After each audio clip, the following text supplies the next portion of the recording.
Mr. Green, first of all, let us talk about the vast ecosystem of Israel and what, of course, makes it so unique.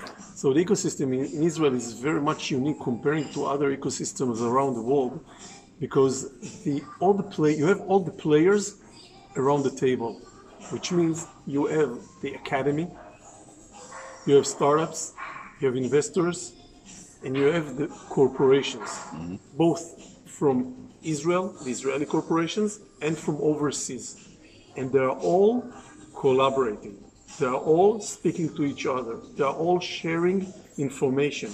And this is super critical for a good ecosystem. Okay. What is your view of the Greek startup scene?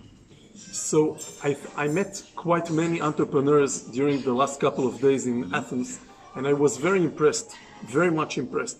And I think that the only missing part, or let's say the major missing part, is the academy.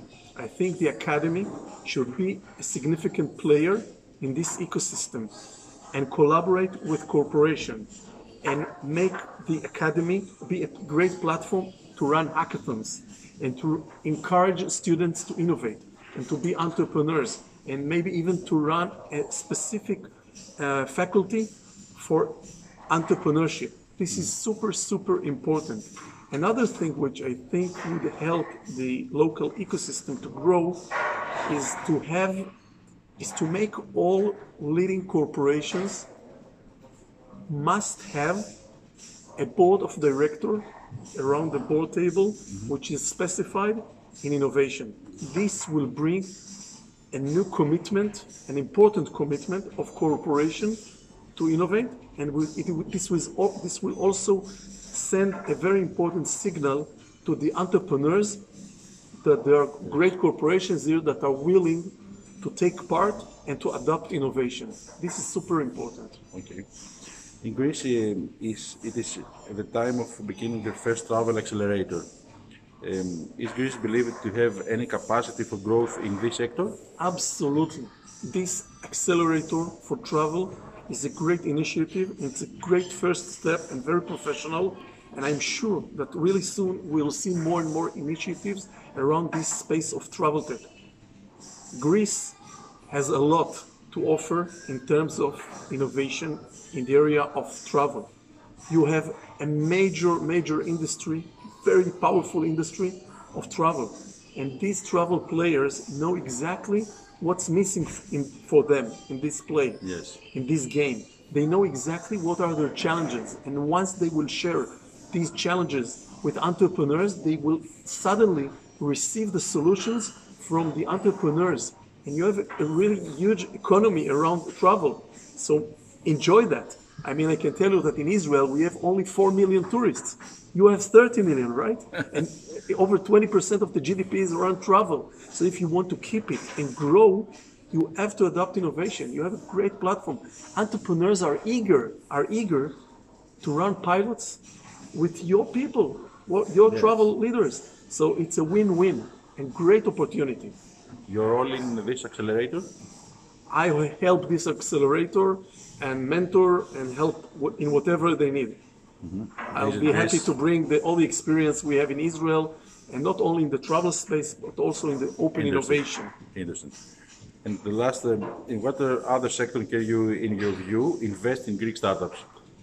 I think that the two major industries that can get a lot of value from entrepreneurs are the banking, fintech, banks, and insurance company, which is also fintech. I think these are two really significant areas where Athens people, where Greek people can enjoy and get a huge value from entrepreneurship. And so these are sectors where there are available funds, and this can be invested in entrepreneurs that would provide them with great solutions.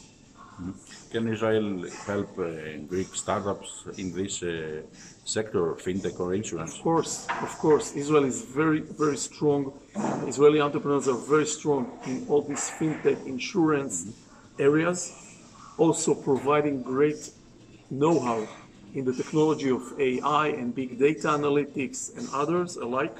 And I mean, Israelis are eager to work with people overseas, and you know, Greece is 2 hours, less than 2 hours flight, so it's like the next neighbor.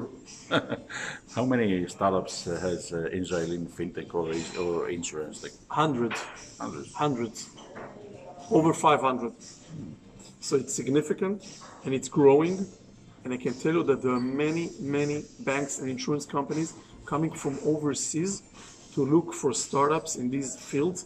And there is actually nowadays a tender run by the government for multinationals to run a fintech cyber lab in Israel. So this is a very attractive tender for multinationals to come and have a foot on the ground in Israel. The opportunity for Greek startups is tourist, fintech, and insurance. About your opinion? These are, I think, the major areas. But of course, any field that is not well developed in terms of technology can find great solutions in Israel, and you can do the same in here, in Athens. Okay. Mr. Green, thank you very much. Thank you very much.